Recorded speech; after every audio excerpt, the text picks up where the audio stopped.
All right, welcome to one of one of the other semi-final game of GPA. We have a mirror match between Nyx and Epid. They're both all black mid-range. I'm pretty sure they have almost exact same list, if not the exact same. I'm not going to confirm that because I haven't looked at the lists that closely. But yeah, so we're in the middle of the game, and Epid has turn 1 Vein Drinker into Profane Emissary on 2, so that's pretty good. Nyx, meanwhile, didn't have a turn 1 play, but did manage to land Profane Emissary on 2. I also find it funny how both players match at draw Polyp Pools naturally. And yeah, so now Epid's playing out Polyp Pools, playing out Profane Emissary on curve. Both players have a 4 for a lifelinker. I wonder if any of them is going to attack. I mean, actually, is trading off the Profane Emissary is good for them? Well, at least for a first turn, I don't think Nyx is going to attack because they have Auric Soul Weaver, which has ability to shrink the opponent's Profane Emissary to a 3/3, and then once that happens, you can happily attack past it with your 4/4 Profane Emissary. Epid's actually not in a great situation right now because they got 2 discard spells and not much else. Nyx is using Profane Emissary right now. Interesting. They already have Polyp Pools though, so they're probably fetching out this 3-drop demon. Is there anything good? Or I guess I can also get Jejune right now. I can see Jejune being a decent play. No, they're grabbing Kaijo for some reason. I doubt that they're playing Kaijo on curve though. Like Kaijo doesn't do anything right now. I think he'd rather just jam Auric Soul Weaver or Bloodjade Prophet. And personally, I would probably play Soul Weaver to shrink Emissary next turn, but I guess you don't really want to run Auric Soul Weaver into removal, so maybe Bloodjade Prophet is the safest play. I mean, it's guaranteed value. Okay, and Nyx swings. Epid takes. Oh, I mean, on the bright side, since Emissary has lifelink, it basically means that all damage is going to be negated both times whenever this thing connects. So, oh, Epid draws Wave of Decay off the top. That's extremely good because that kills Auric Soul Weaver. Doesn't let them do much else, but I think you're more than happy to just kill your opponent's Auric Soul Weaver before they manage to get any activations off of it. So Epid's going to... Are they going to Wave of Decay this turn? I feel like they should because you really want to turn out... You want to kill Auric Soul Weaver before your opponent can do anything with it. But at the same time, maybe you wait a bit so that you can actually tag 2 things with Wave of Decay.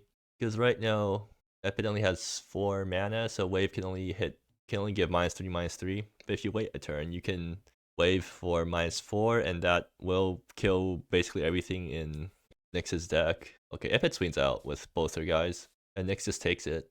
Not that they really want to trade or anything, because Auric Soul Weaver will just die to Profane Emissary, and Vein Drinker Cabalist has Menace for some reason. Ooh, pay up. And yeah, so Nyx reveals their hand. I think Epid's probably naming Bloodjade Prophet because that's the highest value option right now. I think Nyx has enough mana right now that or Epid has enough mana where Nyx can afford to discard something else and give Epid a treasure because at this point extra mana doesn't matter too much. And Epid names Kaijo. Wait, why? Kaijo doesn't do anything, right? What does Kaijo actually do in this board? Like, there's no legendaries to phase out. Are they just taking it because it's a big, scary legendary creature? And somehow Nyx decides to not discard it? Okay, okay, that's second pay up. Is Epid still going to try to take Kaijo? I don't get why they're fighting so much over Kaijo. Like, what does it do right now? I'd be much more worried about Bloodjade Prophet. But maybe they're... But what do I know? I mean, they're experts on this deck, so... I'm assuming they know what they're doing. You know, Nyx finally discards Kaijo, and Epid passes. They got Wave of Decay for a very big amount lined up next turn. Well, I guess Epid's just trying really hard to take Kaijo because it phases itself out, which dodges Wave of Decay, I guess, but that still feels incorrect. Anyways, Nyx... Oh, they're grabbing Jejune right now, or No More Wong. So what does that thing do right now? When it enters, you get to sack something. Yeah, if you sack Number 1, the opponent just sacks Vein Drinker, and they're pretty happy about that. I don't see what Number 1 does right now. I mean, I'd rather fetch Jejune here, right? Because if you fetch Jejune, then at least you get to play Jejune this turn, and I mean, actually, can Epid... Yeah, Epid has enough mana to Wave of Decay a Jejune. Like, they have enough mana to kill a 6/6 with Wave of Decay. So, Nyx is going to play Nyomo... Oh, I see, right. This actually works out really well because Auric Soul Weaver kills the Vein Drinker Cabalist with the trigger, and then Nyomo sacks itself to kill the Profane Emissary. Luckily, Epid will be able to wipe Nyx's board afterwards with Wave of Decay, so then the board will be even.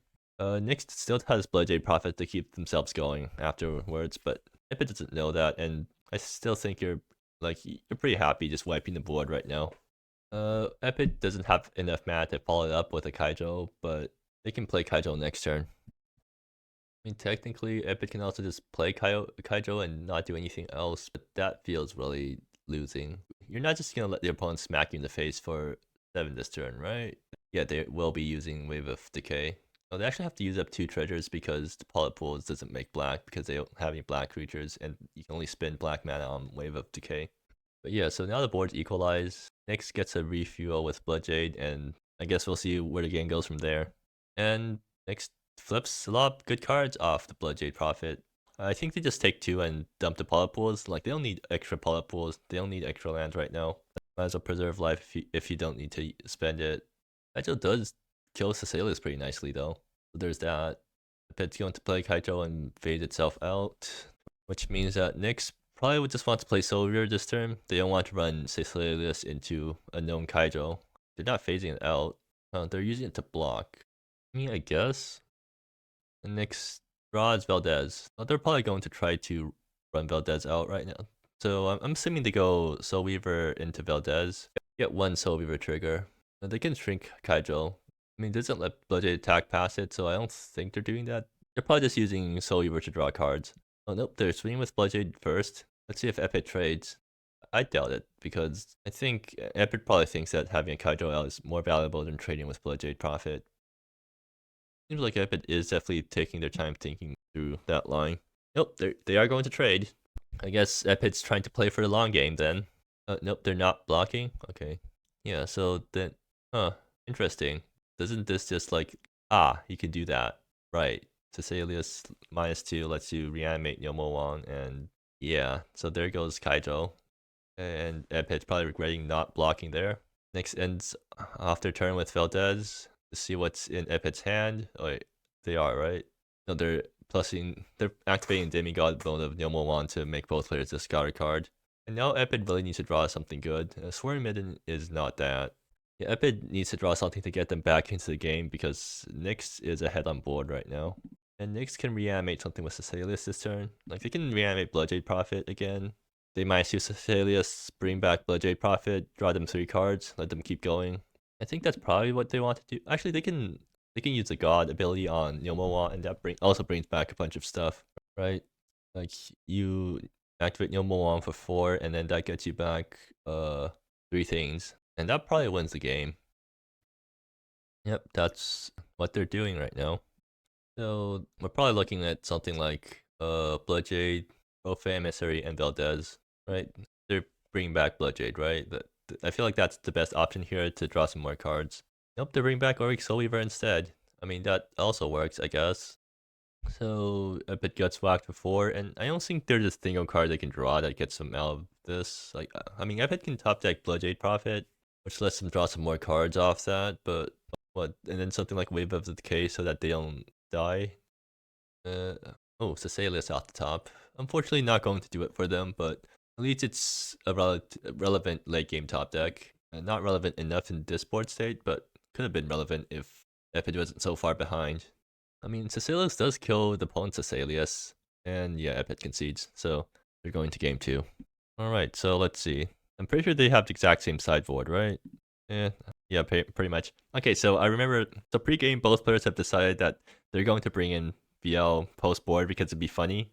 And I mean, it's not even that bad of an option because, so VL will kill your opponent's Cecilius, right? Cecilius has a +1 that removes all counters, so you play your own VL, you +1 off the Cecilius and it kills Cecilius. You can only cast it off your treasures, but you actually have a decent amount of treasure makers, so it's somewhat actually castable. Otherwise, I think there's maybe an Apraxias might be useful. Long Forgotten also might be useful, although it's only good against the only relevant graveyard stuff happening. Actually, you have a decent amount of graveyard stuff with Cecilius and Yomo-Wan, so I think Long Forgotten also comes in. And Chagall is good against good in grindy matchups, so I think you also bring that in. And you mostly just board out low impact cards, I think. Although actually I'm not sure how they're boarding.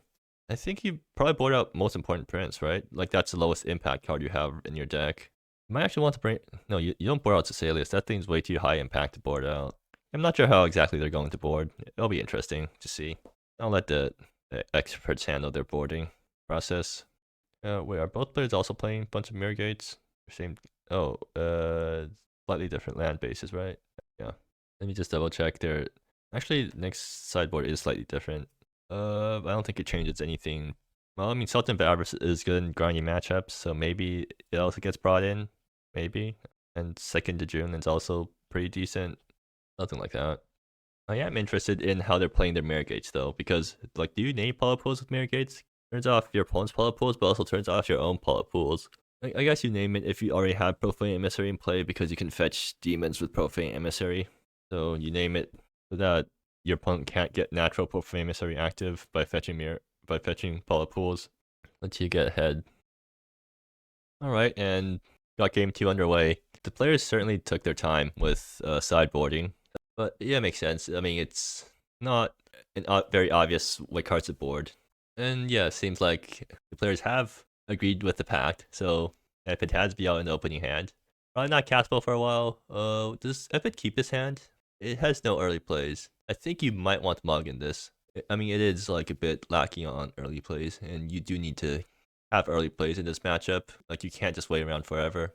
Meanwhile, Nyx has a hand that has lots of good early plays, but they have 2 tap lands because they don't have a swamp for a Swarming Midden. That's actually extremely unfortunate for them. I think they still keep this because, like, look at the 3 Profane Emissaries. Profane Emissary is one of the strongest cards in the deck, so you keep it, but you're not happy about how you're playing 1 turn behind. Yeah, Nyx keeps his hand. And I guess you're just hoping that the strength of the Profane Emissary makes up for the tap lands. Meanwhile, Epid, did Epid mulligan? I think they did, right? Yeah, they did, so they're surely keeping this hand. Like, this hand actually has a good curve. You either bottom VL or bottom Jejune.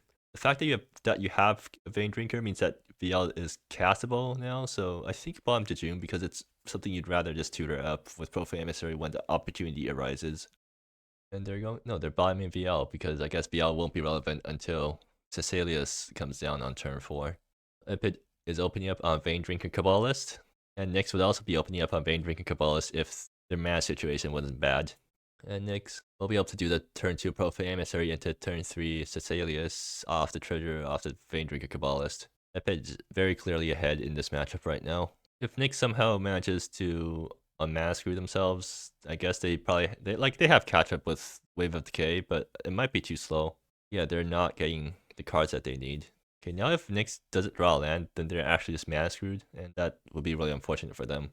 And Epid's thinking about fetching with Profane Emissary, and they will do it. I'm assuming they're fetching Polyp Pools. Yeah, they do. Well, I mean, on the bright side for Nyx at least, the Cecilius doesn't have to do much because Nyx has plenty of random cards to discard. But Jejune, on the other hand, will be a huge problem because Jejune's going to be clocking Nyx down super quickly. In fact, yeah, I think you play Jejune over Cecilius here. Nyx doesn't have any good removal for Jejune. Honestly, that's something I find funny about the mono black deck. Like, you're playing mono black midrange deck, but your removal suite is actually kind of bad. All you have is Wave of Decay, which doesn't scale up. Or like, it does kill big things, but only if you spend a bunch of mana. They don't have any good cheap removal spells. And that's really going to be apparent when Epid drops a turn 3 Jejune and Nyx has absolutely no way to kill it. I think this is pretty much GG at this point. Nyx just dies next turn. Yeah, they're forced to chump here because otherwise Jejune can gain flying and then that just kills Nyx. Okay, so they also get to make a treasure token off blocking with Vein Drinker because that's how Vein Drinker works. And they don't draw land. Okay, that's unfortunate. Actually, Kaijo will phase out Jejune. So that actually makes Jejune survive for a turn. Or I mean, makes Nyx survive for a turn. And if Kaijo connects, then Epid will be forced to sack Jejune. Unless Epid also plays their own Kaijo. They draw a swamp. Okay, so right now I think their best play here is play Kaijo as a blocker for their opponent's Kaijo. Because it's not like Nyx has a way to kill Jejune anyways. I mean, you can also play Cecilius and plus just to make your opponent discard, but I feel like that's probably not the right option. Nope, they're playing Cecilius. Okay, they are playing Cecilius. And Kaijo only activates on player damage, so Cecilius is a way to protect Jejune from Kaijo's sack effect. Oh, they're bringing back Vein Drinker Kabbalist. Interesting. That feels really low value, but at the same time, I guess using the discard mode is also super low value. Oof, Nyx really gets the worst land draws this game. Does Nyx have a way to survive this? So they can Wave of Decay for 1 to kill Vein Drinker, I guess, and then they can swing at Epid's face, so then they sack Cecilius, and they survive, I guess? Wait, is it just... Well, I think you always attack Cecilius here because it gives your opponent the same... No, you attack face here because there's no difference. Nope, Nyx is going to attack Cecilius. Interesting. I feel like attacking face is the correct option because you get the damage to face and your opponent also is forced to sack the Cecilius. So now Epid just gets a swing for 10. Yeah, I think the better play there was... Nope, it just concedes. They're not going to try to fight through that. Alright, yeah, so we're going to game 3. Both players are up a game. Nyx got a pretty bad draw that game. I still think they had a chance if they... Like, they play out Profane Emissary, and in turn afterwards they fetch Polypools. Yeah. Seems like the players are rethinking their sideboard right now. Or they're resideboarding for play draw, which also makes sense. Are there any super big play draw differences? I guess if you're on a draw, you want BL more because you want to be dropping BL in response to or after your opponent drops their Cecilius on curve. But other than that, I don't really see much play draw dependence in the sideboarding. Right, and we're going into game 3. Let's see, Nyx gets... Okay, now they got a hand with Swarming Midden, but actual stuff afterwards. Like actual swamps so that they're not playing 1 turn behind, and they do keep this. Epid has a 1 land hand with turn 1 pay up. Does Epid want to risk keeping a 1 lander? I mean, if they manage to draw a land during their first 2 turns, then the hand is absolutely great because then they get to play Profane Emissary on curve, and then Profane Emissary fetches Polypools, and that gets them their 3rd land, and then now they can play their super powerful hand. But if they don't draw their 2nd land, then they're just going to be mana screwed. Well, they're not going to risk it, so they mulligan and they get a great hand with turn 1 Vein Drinker. I'm pretty sure they keep this hand, and then they probably bottom either Wave of Decay or Enopraxias. It gets bottom 1 of the removal spells, and then keep the rest of your curve fillers. You're going to bottom Neomo one, huh? Interesting. And I guess Epid just values the removal more than the 3-drop because they can always just fetch a 3-drop off Profane Emissary. Okay, Epid does get to play their turn 2 Profane Emissary because they just top decked and untap land. And Nyx also gets untap lands. But let's see if they snap Enopraxias Endeavor on the Vein Drinking Cabalists because, like, we know that we should always bolt the bird, but do we want to spend 2 mana on the bolt? Especially if an opponent might have a Profane Emissary lined up. Okay, so let's see if Nyx goes for it. No, okay, so Nyx is going to kill the bird. Okay. Yep, so that means that Epid does not get to play a 4-drop next turn. Instead, they're going to play a Profane Emissary, and I guess Nyx probably really wishes they had another Enopraxis in hand because they do want to kill the Profane Emissary before it gets buffed. Actually, they can run out Yomoon as a 3-mana Edict. Seems like that's what they're going to do. Huh, they're that afraid of Profane Emissary. Luckily for Nyx, Epid does not have as good of a follow-up. Yeah, so now they actually just don't have a play this turn. They can play Mirrorgate and name Swarming Midden. Do they name Polypools or Swarming Midden? Because turning off your own Swarming Midden means that like either both players don't get Swarming Middens or both players don't get Polypools this game. And like Swarming Midden is probably equally useful to both players at the current moment because it's not clear who's on the beatdown right now. Epid's probably just thinking about what to name with Mirrorgate. They could also name some random card if they don't want to turn off any of their own stuff. They're going to play out Mirrorgate. Their trigger... Yeah, we know that triggers. Name something. I think Epid's just still delaying this decision right now. They're thinking about all the possible names. AKA, do I name Swarm Midden or Mirrorgate or neither? Or do I name Swarm Midden or Polypools or neither? I still feel like it's way too early to start naming Swarm Midden. But maybe you name it anyways because you know you have some good plays lined up. And you don't know if your opponent's on all lands right now. So if your opponent's on all lands, then naming Swarm Midden screws your opponent over way more than it screws over you. Meanwhile, Polypools is pretty much neutral, so you'd rather not name that. Nope, they're naming Polypools. They pass with Enopraxias up. Enopraxia do anything? Oh, it returns Profane Emissary. I guess that's something they can do end of turn with Enopraxias. I think they should be doing that right now too, because otherwise they're wasting. They forgot to end of turn Enopraxias. Huh? Like Epid's also realizing that. right now.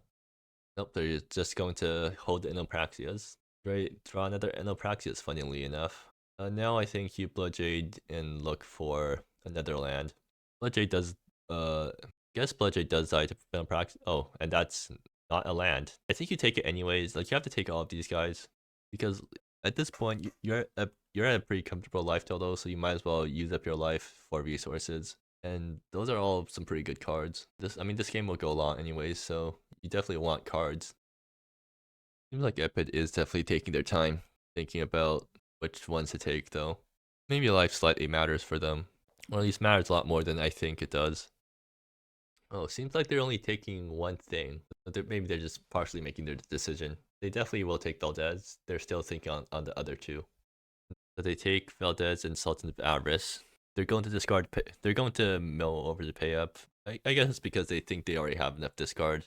Next draws Profane Emissary off the top. So they get to play Auric into Profane, and that's a lot of Auric triggers. In fact, it's so many Auric triggers that it kills the Bloodjade Prophet. Epid's probably looking for. Epid really wants to land off the top so that they can wave of K and kill both Auric Soul Weavers. It might not be enough right now. Long forgotten. And they also use Auric triggers to exile creatures so that there's no more creatures in the future for Nyomo Wong or Kaijo or Inopraxias. They're going to play Long Forgotten instead of Profane Emissary. That's interesting because right now Long Forgotten doesn't trigger anything. Yeah, Long Forgotten isn't going to be drawing cards, or oh no, it is because there's 2 dead creatures. But I feel like I still would have played out Profane Emissary first because Auric Soul Weaver is going to be exiling lots of cards from the yard, and Long Forgotten is kind of fighting with that. So let's see if Epid gets the land that they need. Yeah, Long Forgotten exiles both creatures, draws Nyx a card, and that's not a land. So now Epid needs to deal with the fact that there's 2 Auric Soul Weavers out and no way to kill it. And practically only maxed out at -2/-2, so that's not very helpful. Going to Valdez, see what's in hand. And did they name what they're Valdezing? Apparently they're Valdez High. I guess now they just play out Sultan of Avarice to chump. Like, they're just in the land number 4 waiting room. There's Sultan of Avarice. And next top decks Asalius. Well, and they get to play out Asalius plus Profane Emissary this turn. That's certainly a very good draw from Nyx. And a lot of Auric triggers. In fact, I think they're kind of running out of things to do with the Auric triggers. They probably do want to draw a bunch of cards off that. Like, they can kill the Sultan of Avarice just off Auric triggers at this point. They're going to start with Profane Emissary. And that's Sultan of Avarice being shot down. Drawing cards, I guess. They're drawing cards off one and then draining off the other. Also, Asalius probably does it. Too bad we didn't actually get to see VL clutch this game because Epid didn't get the mana sources required to cast VL. It's just going to play out Asalius. I'm assuming they're minusing here because Epid has way too many cards in hand for the +1 to be useful. Minus gets back Nyomo Wong, and I'm assuming next probably just declines to sack, and then next turn they get to activate Nyomo Wong a bunch. Or you minus bring back most important prince, but then the turn after that you Nyomo Wong. That feels better. So Asalius lands into play, and they're going to draw it off that too. And yeah, there's a Asalius -2. They're bringing back Nyomo Wong instead of most important prince. Interesting. I guess Nyomo Wong is the more immediately threatening guy. Oh, right, it's a demon, so it turns on Profane Emissary. Although Profane Emissary can't attack this turn anyway, so it doesn't matter. But yeah, now that Epid's down to 4 life, and if they draw a land here, they can kill both Auric Soul Weavers, but it still doesn't look great for them. Did they survive this turn? They kill both these guys, Profane and Nyomo Wong still swing in. Nyomo Wong's they can swing in for 7 in total. Okay, yeah, Epid's just dead here. Right? It activates Nyomo Wong twice, turning into a 4/5. So Nyx actually swings in for 8 in total. And yeah, that just means Epid's dead. Right now, Epid's just thinking through their lines. They reveal VL before they concede to prove that both players did bring in VL post board. Hilarious. You should probably see what the players are saying right now. Yep. Well, that means Nyx is making to the finals, which means that I'll be facing them in the finals. Nyx is the more experienced small black mid-range player, so I guess it's only expected that they're the ones that managed to make it.